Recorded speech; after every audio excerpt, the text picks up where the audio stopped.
Hey guys, so this is a book review that I wanted to do for a while. This one I got from this bookstore in University City, and I think it is called The Printed Word on 40th Street. They always have a lot of really cool collection of out-of-print books, and this was one that I got from there. And I was just really impressed with the cover. This truly is a book that was made for a king. It's a book about a king and made for a king. And the detailing of this book is what drew me to it. You know, this is an actual picture of some of the artwork in the tomb of King Tut, and that's what this book is about. Let me pull it out. I'm trying to be careful. Look at this. Oh, this is so pretty.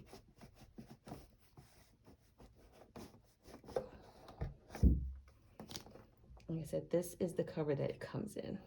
You can see how beautiful that is. You see that?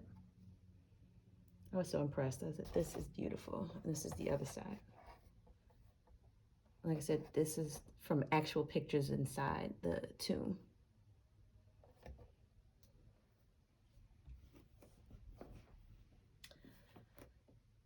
So I really thought this book was interesting. For one, I'm a history geek. Like, I just love history. And I love, like I said, the gold detailing of the book. But this was not just about King Tut, but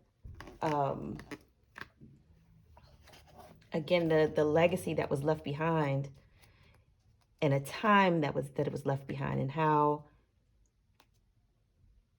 you know, for me, I just find it really interesting and really amazing that of all the things that some of these Europeans wanted to discover was someone's, you know, final resting place. And to me, that not only said a lot about the people that raided the tomb, to me it also said a lot about King Tut.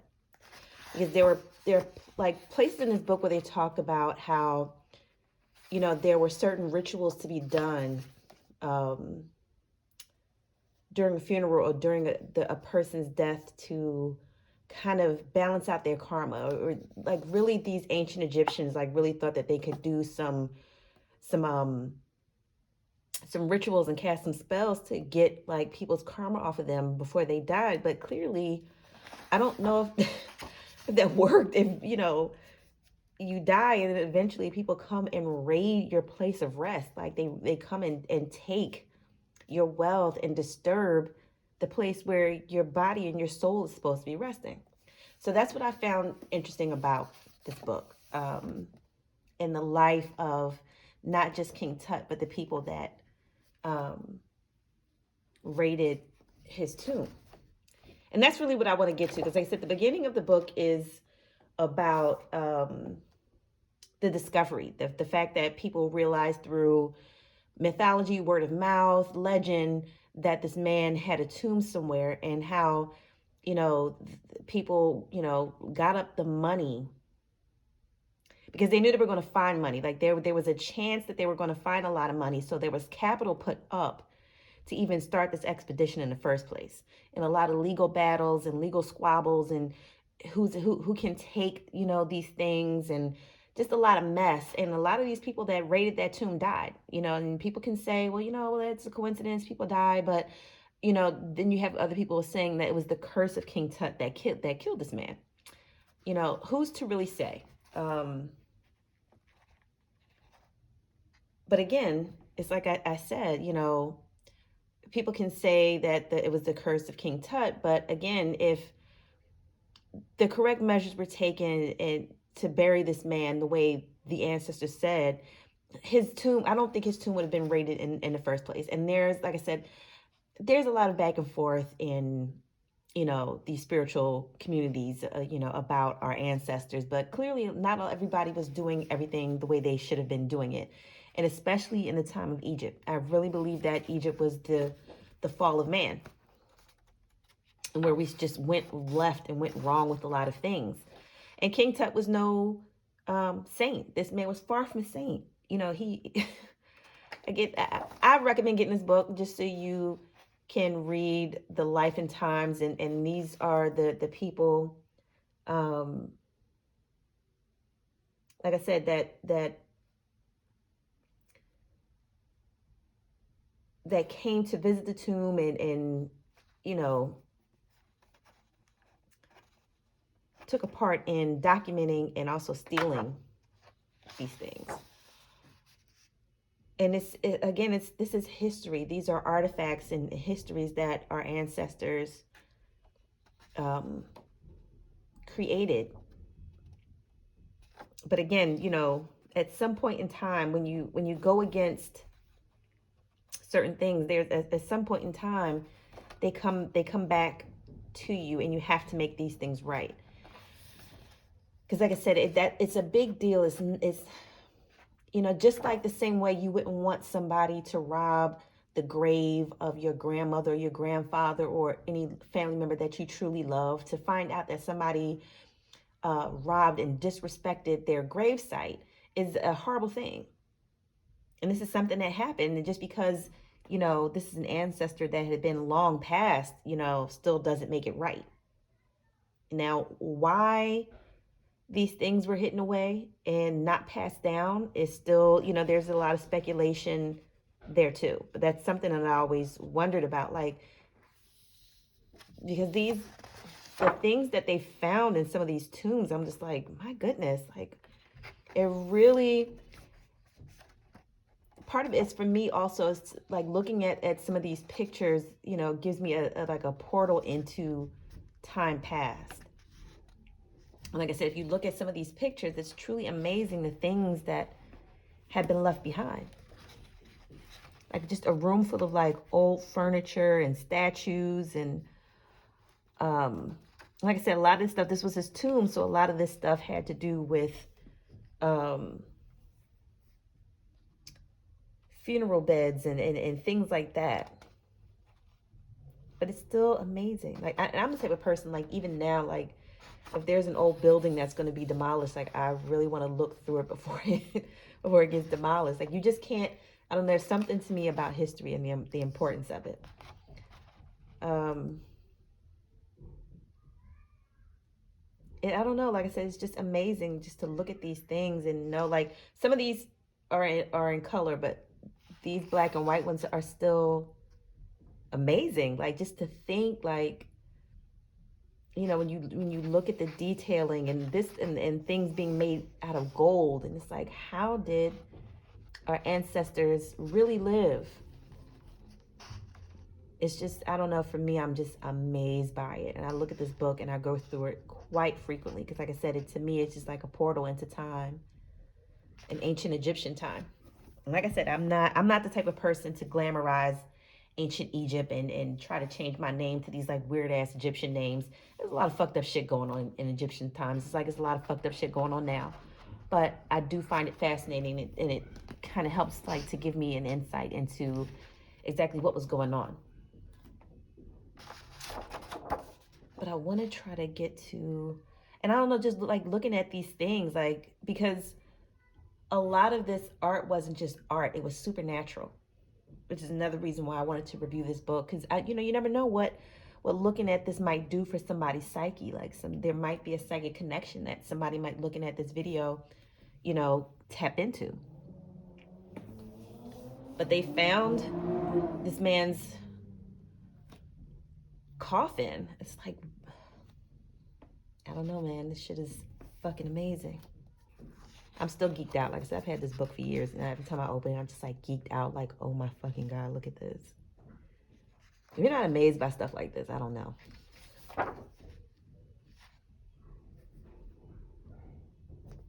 I just find it all so amazing. And even over here, like I said, it's in black and white, but You know, a lot of this stuff was made out of gold and alabaster and stones and crystals, especially for people who claim that, you know, crystals are bad for your spiritual work. A lot of our ancestors used crystals and stones. So I don't know. Again, whatever you feel works for you. Like I said, I'm not really into telling people what they should or shouldn't do. Take the information and figure out what works best. But here's another one. Look at this. This is made out of alabaster. Is that not amazing? This is like I said, I just cannot believe like things from ancient times are still, like, people still are holding on to these things. Because like I said, this stuff is not just art. These are supernatural symbols with an intended effect. Now, again, what was some of the intent? Couldn't have been good, because like I said, people eventually came, this man's enemies came and raided his final resting place.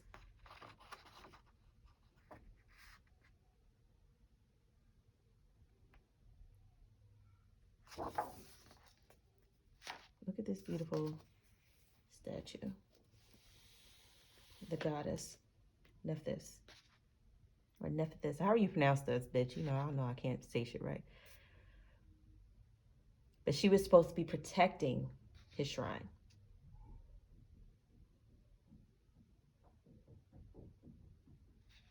And like I said, the fact that somebody came and raided it, what was going on? Like I said, I you know, the time of Egypt, I really believe that that was the time where, you know, all of this patriarchal bullshit started happening. But you want the goddess to protect you,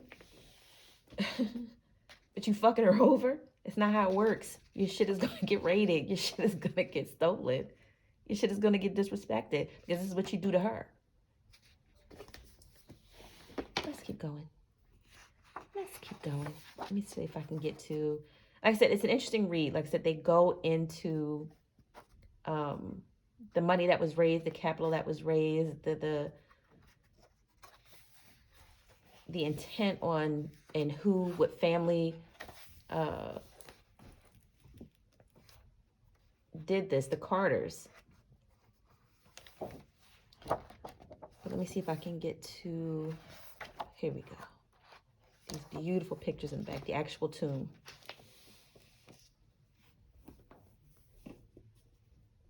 The Valley of the Kings. This picture is captioned the Valley of the Kings. And again, it just makes me wonder, and for people out there, if there may be any history geeks out there that have any information, I would love, love, love, love, love to talk to you. But I just really wonder, like, what was going on at a time where, like, where did all these people go? Especially if they say, and, you know, a lot of people can say, like, 1,000 years or 2,000 years, 5,000 years. Like, yeah, depending on how you look at it, it does seem like a long time. But in the scope of time itself, that's really not a long time at all.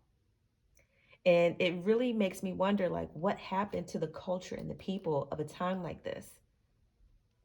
You know, are we like living that out again? Like, did our ancestors put us in a cycle of time that's ending? You know, like this loop of time where they did things that they weren't supposed to do and it just destroyed them. Like, where did these people go? And how come the people in the area or the surrounding area didn't know that there was so much wealth in these caves and in these tombs? And why was it hidden away from people? Like I said, history isn't always romantic. History isn't always glamorous. Another picture. Look at this beautiful picture. Like I said, this is real. This is before, because in some places you see stuff like this and the skin pigment is bleached out. It's another reason why I'm glad that I have this book, because they aren't whitewashed. You can clearly see that these are Black people. And this is the coffin. And these are the people who, when you cross over, again, this art is supposed to be supernatural, because again, when you cross over, your soul goes to meet these people. These people here are here to guide you, to take you over to the other side.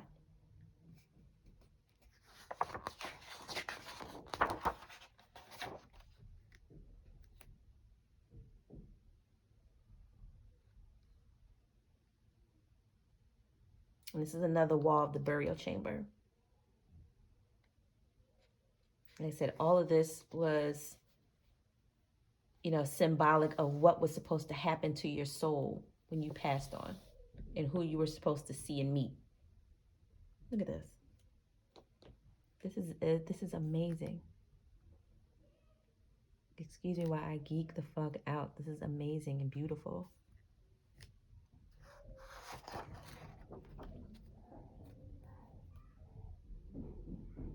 This is another wall. And this is called a solar boat. And these are divinities. Like I said, these are the divinities that you were supposed to meet when you crossed over. And these baboons are evoking Thoth. If I'm saying that right, bitch, I said I don't say everything right. Thoth, however you say that God's name. He's the god of the moon and magic. And this baboon is evoking him.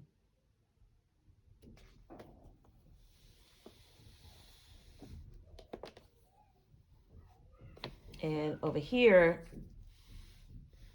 on this other wall, is the goddess Hathor giving life to the king. And we know that this is Anubis. But it's Hathor that gives life to the king. She's putting the ankh in his mouth. That's giving him life. So again, when you cross over, the same way a woman gives you life crossing over into this realm, she gives you life crossing over into the other realm as well. And again, the fact that this man's tomb got raided, somebody did something wrong. I said, again, men, you know, deciding to go against the divine feminine. And this book doesn't go into that specifically, but that's what I'm saying. And this one right here is another wall in the chamber, and it's the god Nut welcoming King Tut to the realm of the gods, or the underrealm, or the underworld, however you say it. Isn't that amazing? And what was going on in that time? Like, how did they know? Like, what were they taking or what were they doing to where they knew that this is what people look like on the other side? This is just amazing artwork to me. And the detailing is amazing. The symbolism is amazing.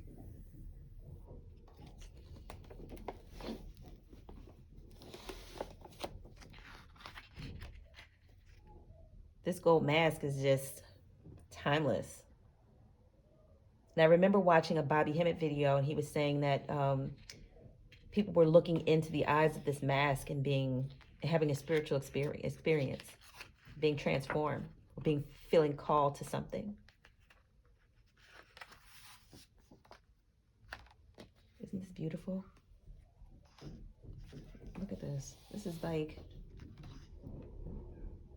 the level of opulence that this culture had.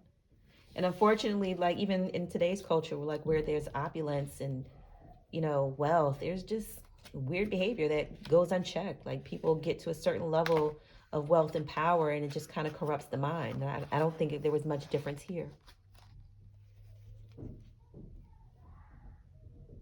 And this is the coffin made out of complete solid gold. Look at this. Is this not the most beautiful thing you've ever seen in your life?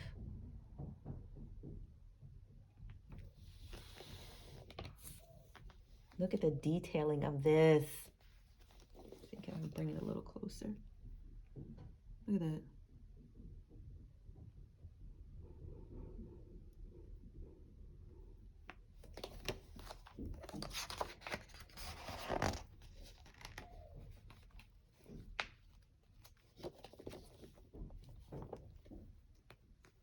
Isn't that amazing?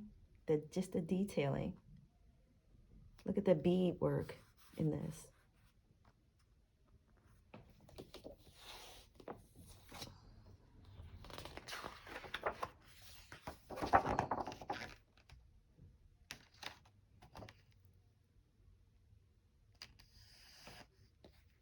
And the shrines. Again, everything made out of gold.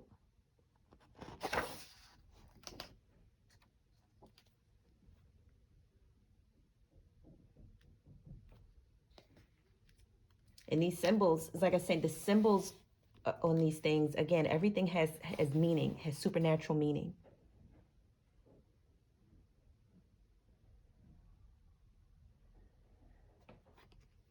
It's like, look at these gods that are detailed here.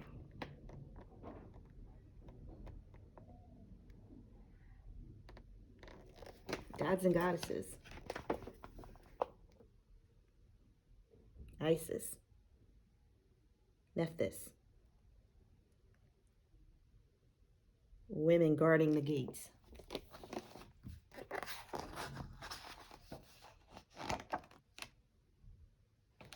Yeah, more divinities. These beings are said to be the ones guarding the shrines. Look at this.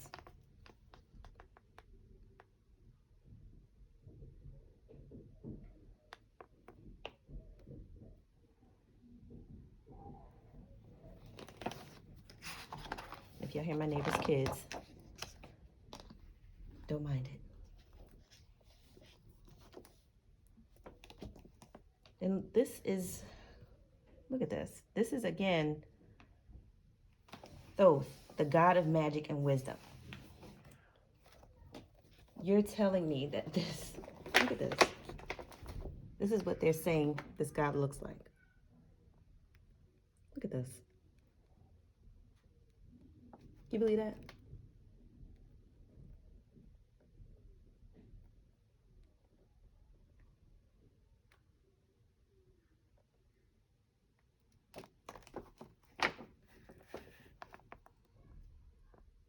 Look at these symbols, like written on gold.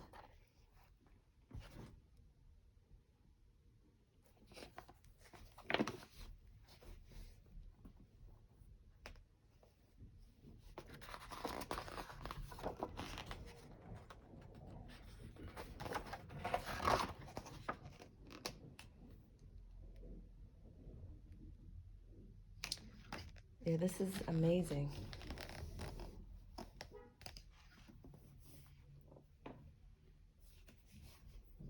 And I'm glad that people still study and try to decode and decipher like what these symbols mean, because like I said, this was all supernatural symbols in art.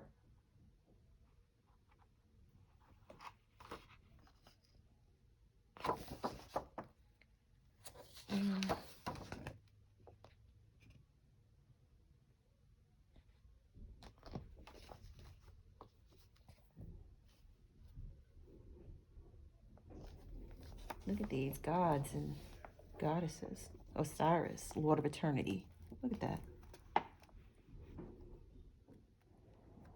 Look at these symbols.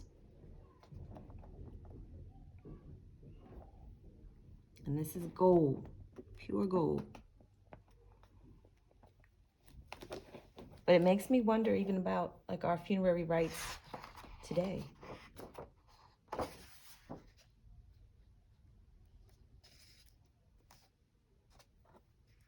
I mean, we don't put symbols on caskets. We don't do that. We don't have nothing sacred about death anymore.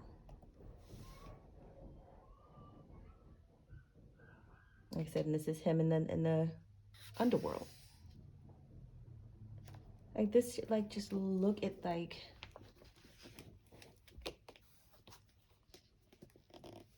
these symbols again were about how to transform your soul. Isn't that amazing? You look at those faces, and some people look like animals and some people look like regular people.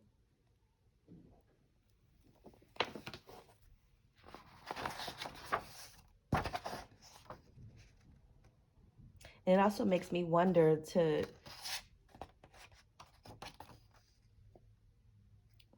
just to see these things, like what in the hell?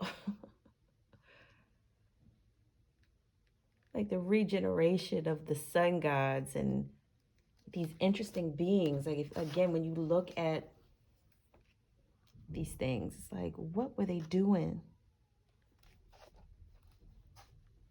What was going on in their minds that these symbols, like these drawings. Like, what kind of mind-altering substances were they on?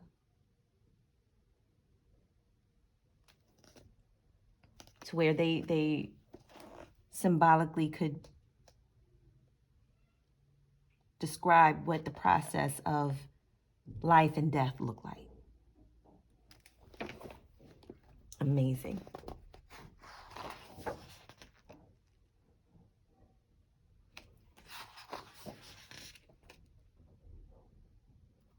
The divine cow.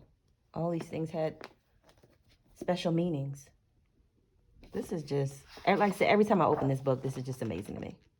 Like, I just cannot believe these things existed and still exist. And trying to understand our connection to them and how we got from there to here. You have to really examine history, and not from a standpoint of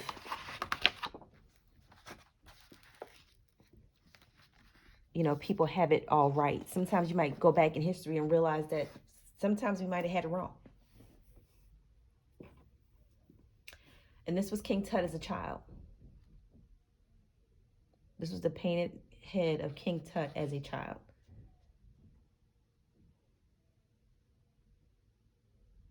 This is amazing to me. Like, this is what a king looked like, a royal African king looked like as a child. They still have his head emerging from a lotus. And I like the detailing, like the eyeliner that is still very popular when describing like Egyptian culture. It's something else too. It's like the style and the fashion amazes me. The headdresses and the beading and the way people dressed then is something that also is amazing to me.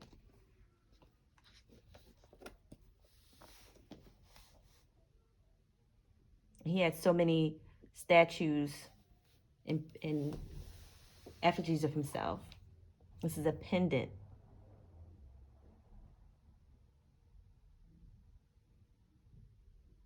So it's like a lot of the stuff that we do today isn't new. The same way you still have a lot of people, like the way Black people like to wear chains with like certain people, the people used to have like Jesus piece or whoever. Like, we've always done that. We've always done that. This is a pendant. This is something that somebody would wear around their neck. And this is a statue of a little boy, a king who was a child.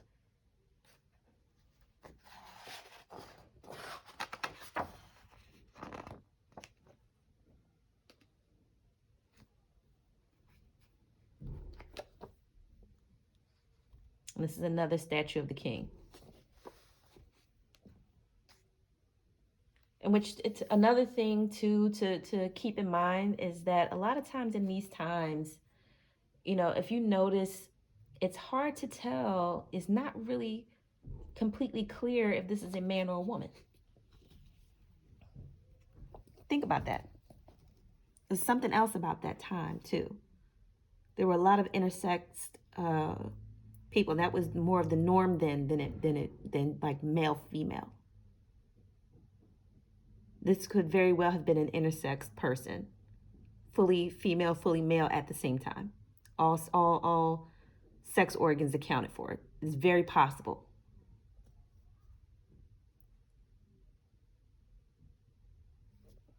And I think too that might have been the problem. Like I said, transitioning from, and I cannot remember this man's name, but some of you who've been on these YouTube streets for a long time, there used to be this African man. He's really heavy set. And he used to tell the story of how somebody came to a particular part of Africa. And I believe, if I remember correctly, how the story went, these people came from outer space. And they came and changed people into male and female. They had some kind of technology to where they came. And when these aliens or these people from another world or another planet came here and saw that there wasn't like a defined sex, that they came and then turned us into males and females. Like I said, that's this person's story. I'm not sure, 100% sure of how accurate it is, but I remember the first time I heard it, I was like, oh, that sounds like the most fantastical shit I ever heard in my life. But sometimes history can be fantastical. Like sometimes shit happened in history that would blow your mind. So we don't know for sure. But I do know that at first, I heard that story and I thought it was crazy. But the more I researched history, the more I realized that could very well be possible.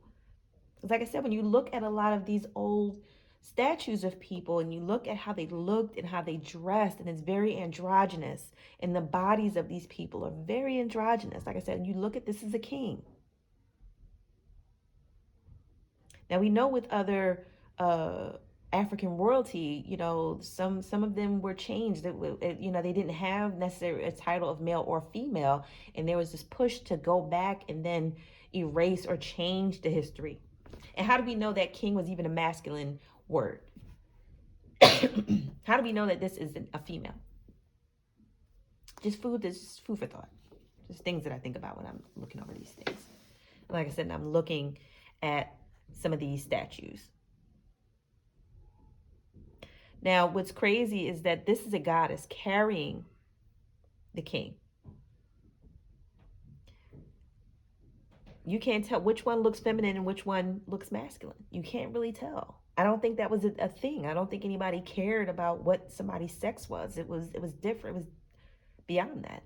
You were gods and goddesses. It didn't matter if you were male or female. I think it was like the energy instead of more of like your physical sex organs identifying you. But isn't this crazy? This is the goddess carrying the king, wrapped in a shroud. Look at this.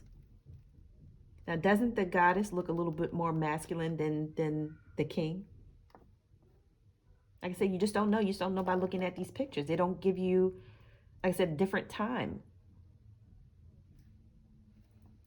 Like I said, I'm thinking we're looking at intersex beings here. Like I said, I don't know if king actually meant male. Looking at this picture. Like I said, let me bring it up close again. Like, look. Does that look like a man? Does this look like a man?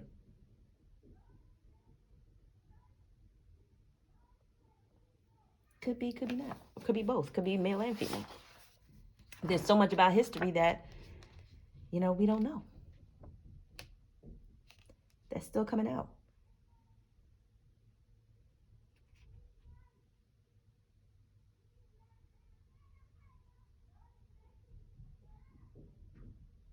Again, male, female. But you really don't really see much of a difference. I mean, there are certain things that like the certain style of dress, but still, look at these people. Like, look at them. Look at this.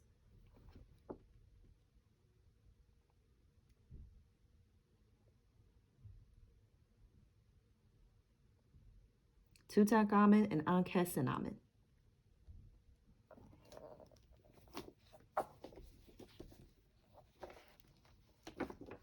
Isn't this crazy? The queen bringing flowers to the king.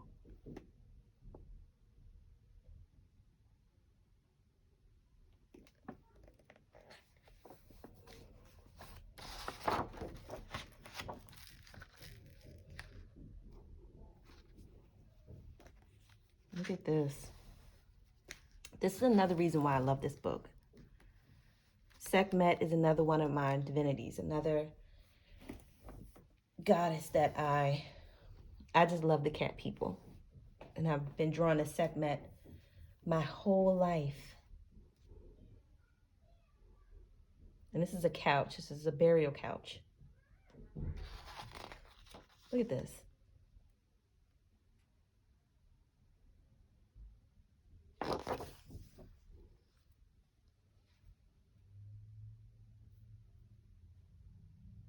A hippopotamus goddess. What?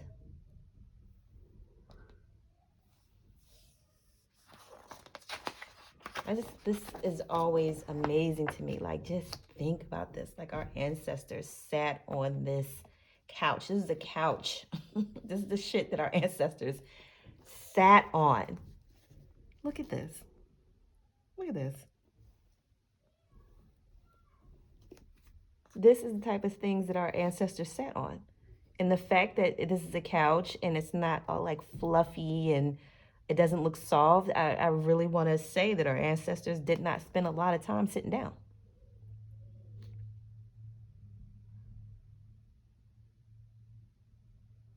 This is a couch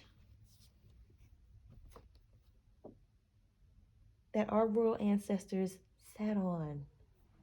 And people have this.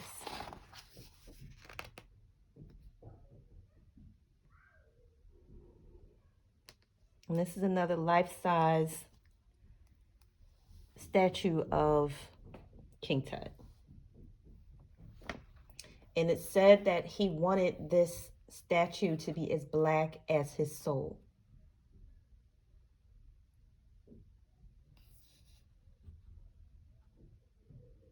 This was a man that was not ashamed of his skin color. He went out of his way, wanting people to know, I am dark skinned, I am black. And to him, this represented his essence, his soul, his spirit. The blackness represented who he was. I thought that was amazing too. Look at this.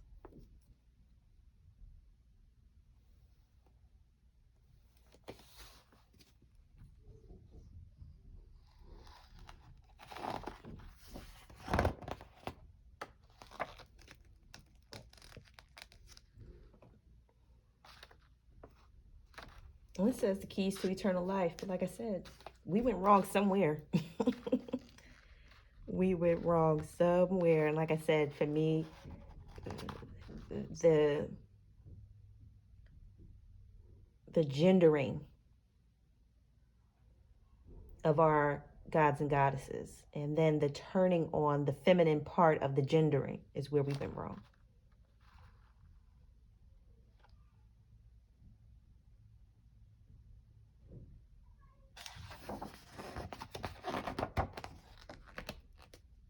And this is another alabaster head.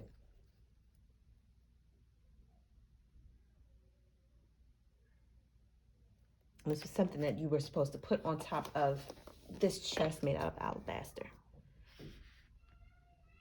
And this kept the organs. This is where you put the organs of the person that passed on.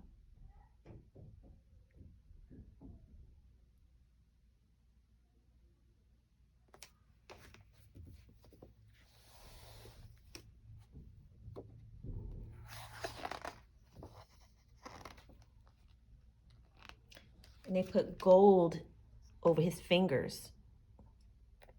Can you believe this?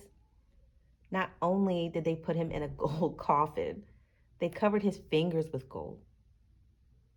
His fingers and his toes. This was over when they opened up this casket, when they opened up this coffin, he had gold over his fingertips and his toes. Why? Like, why?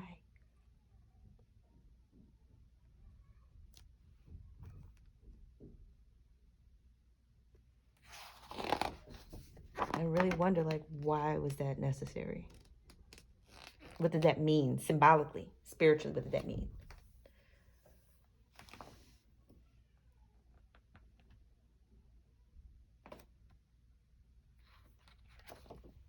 All of these pictures are just amazing to me.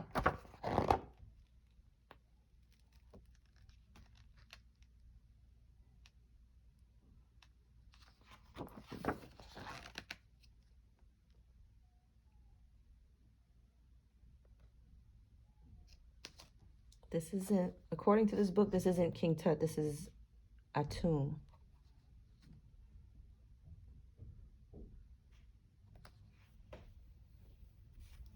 Again, entering into the dark side.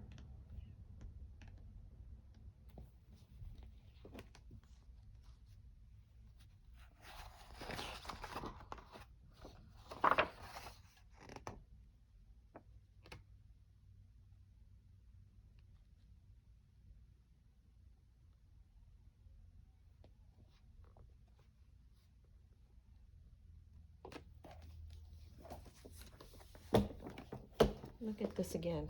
Because I'm just trying to drive home my point of does King Tut actually look like a man? I'm sorry, to me this looks like a woman. Like I said, was King, do we know for sure that back then that King meant man?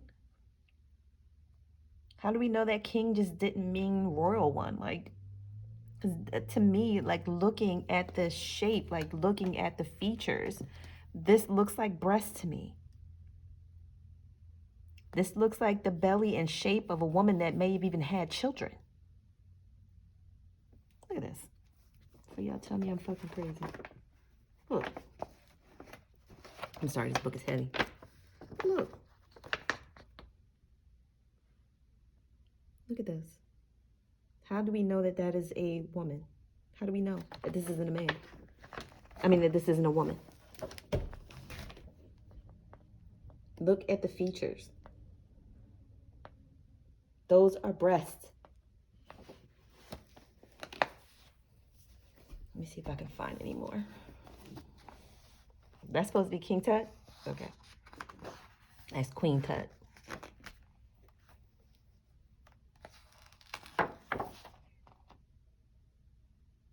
And this is the god Ptah. Seems a little bit more masculine to me. But again, it's hard to tell, right? Can't really tell. Are there any more pictures?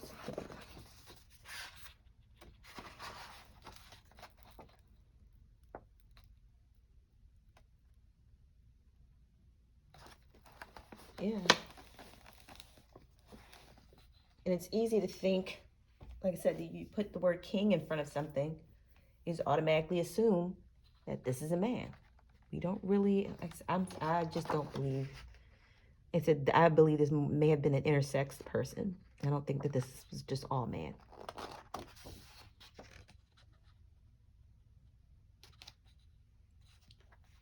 A chariot, an actual chariot. Look at this. This is the detailing of it.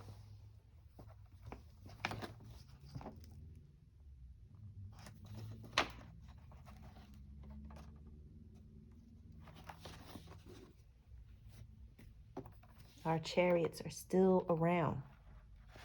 This is crazy.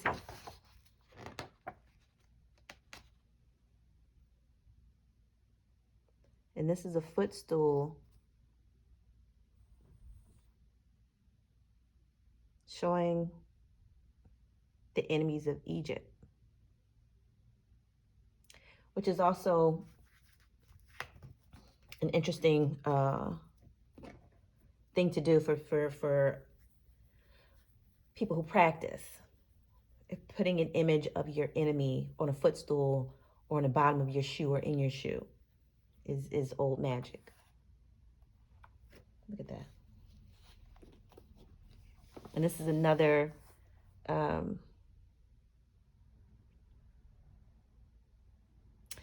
this picture too makes me even wonder, because like I said, King Tut was about kicking ass. I know you see a lot in history, you know, King Tut, you know, you see a lot of Europeans just like really riding that energy, but King Tut was a thug. Like King Tut, this is a picture of King Tut defeating the Syrians. And it makes me wonder, like, what beef did we have with the Assyrians, and did they have this ass whooping coming? For people that like to think that, you know, Egyptians were peaceful and didn't do certain things, here's a picture of King Tut killing Syrians wholesale. Look at this. Wartime. For you peaceful Egyptians and with them weird names and, okay. Now, I'm not saying war is bad. I'm just saying a lot of people like to romanticize the past and make it seem like these Egyptians were peaceful and did everything with peace. And that's clear, like I said, clearly not true. Look at this. This is a brutal ass whooping. King Tut laid down on these people. Look at this.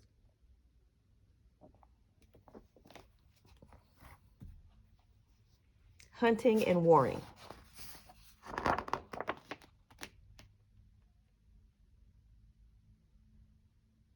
Again, more pictures of King Tut whipping people ass. He used to whip people ass for fun. Look at this. He'll whip people's ass for fun and then make pictures about it. If that ain't black, I don't know what the fuck is. Fuck niggas up, laugh about it. Look at this. Just killing lions, just slaying shit. Look at this.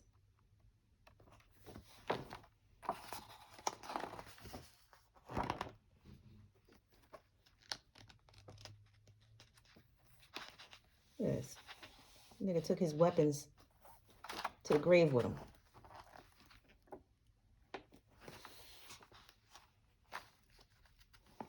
And this is the jewelry they used to wear. With a vulture on it. How many of y'all niggas got jewelry with a vulture on it?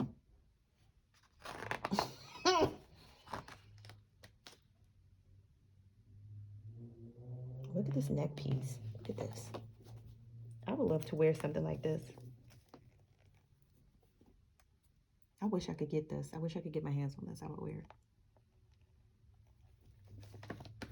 And these things are still here. Like I said, these things are sitting somewhere in somebody's European museum.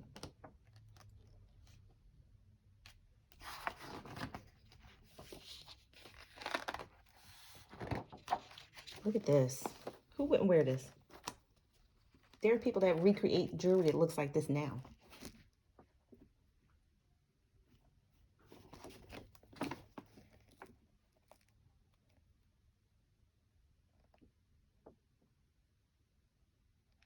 Look at that. Vultures.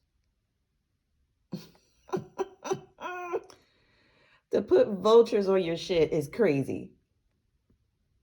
I mean, it was vultures.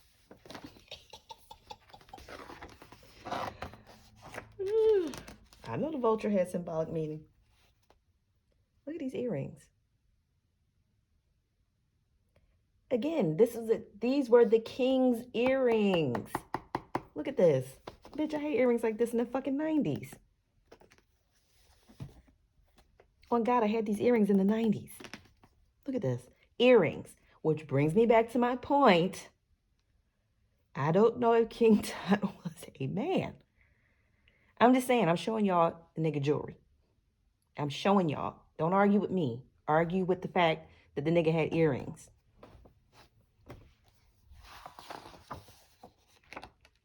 Look at these beautiful bracelets. This is a man wearing this? Or was that normal for the time? For, like I said, people to not gender themselves. More bracelets. Look at this. And like I said, people still wear jewelry that looks like this today.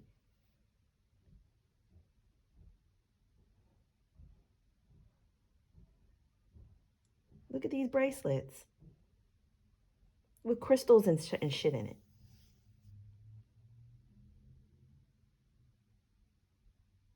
Clearly, what we define as man or masculine was not what we thought it was back in the day.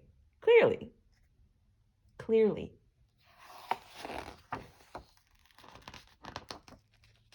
Look at this. Come on now.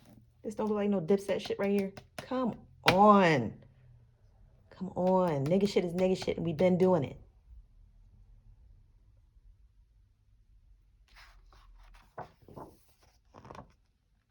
Another collar. Just beautiful. Look at this.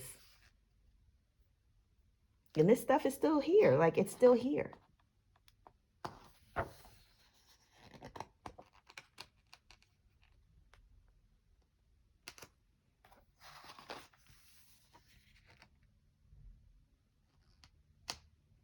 Look at his jewelry. Or her jewelry. Or their jewelry.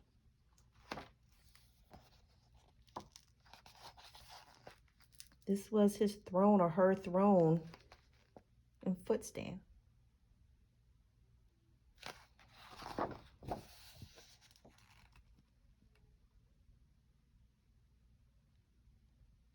This is what a throne looks like. Still around. Our thrones are still around.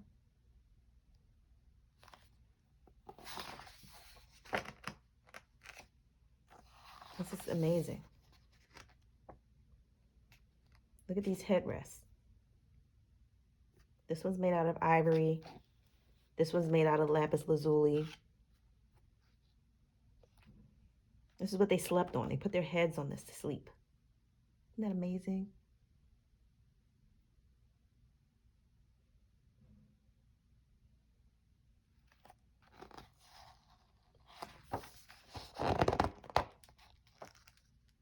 And these are the chests. They had a lot of chests.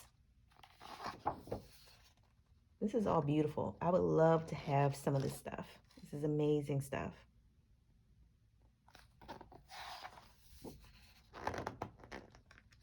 This is a lamp. An alabaster lamp.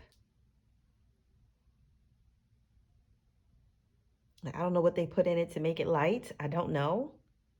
I don't know if it was candles that they put in it or how this was a lamp. I don't know, but this is a lamp.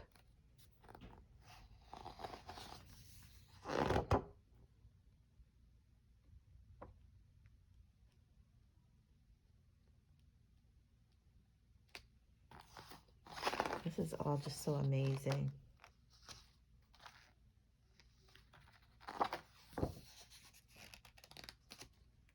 And look at this, a fan. This is, man, don't we love our fans? Ladies. Ladies, I'm sorry. King Tut, like, I didn't do a review on this book just to go over the things that King Tut had. For me, this is an argument that King Tut may have been a woman. Now, I showed you what King Tut looked like.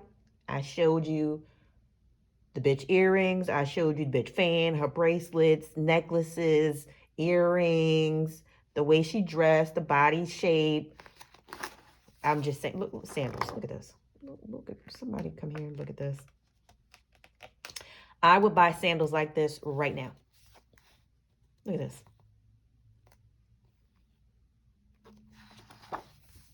I'm just saying, gaming table. Gaming table. Look at this. An ebony and ivory gaming table.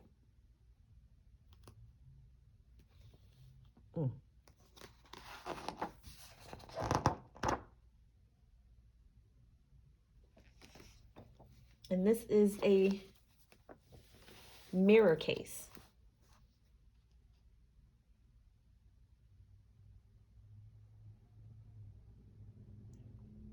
And this symbol represents eternity. Look at this. Now, if anything would identify somebody, now this looks masculine to me. Look at this beard, braided down. To me, that's what identified somebody as a man to me. When I'm looking at these statues and I'm looking for signs of femininity or masculinity. And like I said, back then they probably didn't gender themselves, but we do today. And this is what I see. King Tut did not have this. King Tut did not look like this. This kneeling figure represents the symbol of eternity, but this isn't King Tut. Let's see if I can go back and find another picture to compare.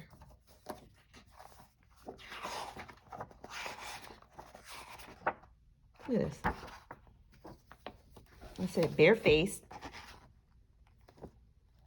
Looks like breast.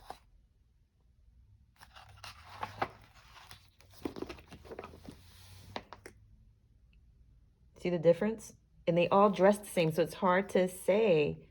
Like I said, you have to be familiar with the culture at the time to really be able to get a handle on who's who.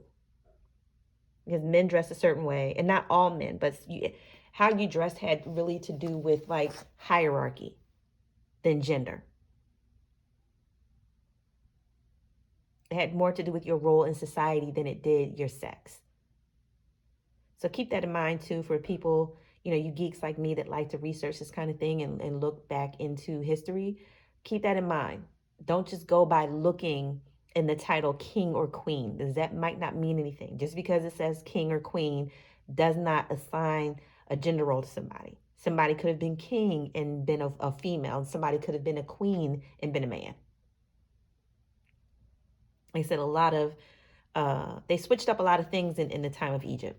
Like I said, which may explain why things are kind of weird now. But like I said, it's just always interesting to look back because what's past is prologue, like the past, and until you really get a handle on what's past and figure out how the past relates to your right now, you won't ever be able to change anything. And like I said, we're living in a time of like rapid change. Like so many things are changing. And I just really think it's just, life righting itself from, our days of being young and wild and reckless, because these Egyptians were just that. Like, again, trust and believe. Like these people weren't just all sitting around holding hands, being peaceful. These was black people doing nigga shit. They were young and wild, and like I said, I showed you the picture of King Tut. And even though I believe that this was a woman, like I said, we see the pictures of King Tut just, like I said, liking to fight, liking to go to war with people, having, weapons. Like I said, pictures of, overcoming their enemies and, pictures of wartime, hunting. This is King Tut hunting ostriches here in this bottom picture.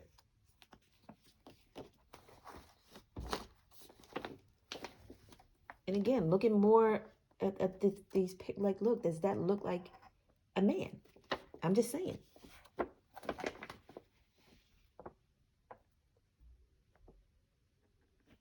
Look at this. Loving to go to war. So I'm just saying. The point of this book review is, like I said, a journey into the past, which I find fascinating, and to like look at all these artifacts that I know are like still around. And it informs, like, I said, the things that we were into, the fact that they had gaming tables and beautiful jewelry, elaborate jewelry, like that, all the things that we still like to do to this day. It's just truly amazing. But like I said, for me, the takeaway is that I just don't think that this was somebody that was male.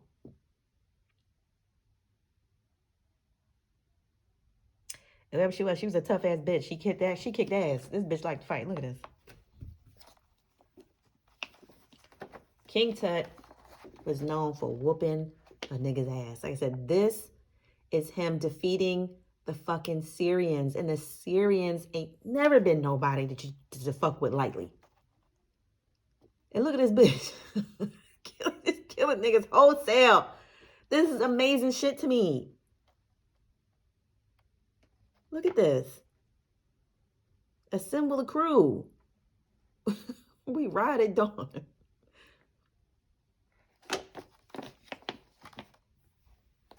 But anyway, this is a very special book in my collection. And like I said, for me, the takeaway is that, like I said, a lot of people make it seem like, they know what was going on in ancient Egypt. And I don't think we really know everything that was going on. Like I said, I don't believe that King Tut was a man. I just don't. I don't believe it. I think, again, she may have had masculine tendencies, which is how she probably became king. Maybe a certain tendencies and a certain behaviors and a certain place in life you had to have to become a king. And it didn't necessarily mean a physical man. That's my takeaway from reading this book. And this was somebody that was a very strong feminine presence that led her people to many victories. Kicking ass. Like I said, look at this. Footstool. Enemies on my footstool. You're beneath my feet. Isn't that in the Bible? That God will make your enemies your footstool? Or something like that?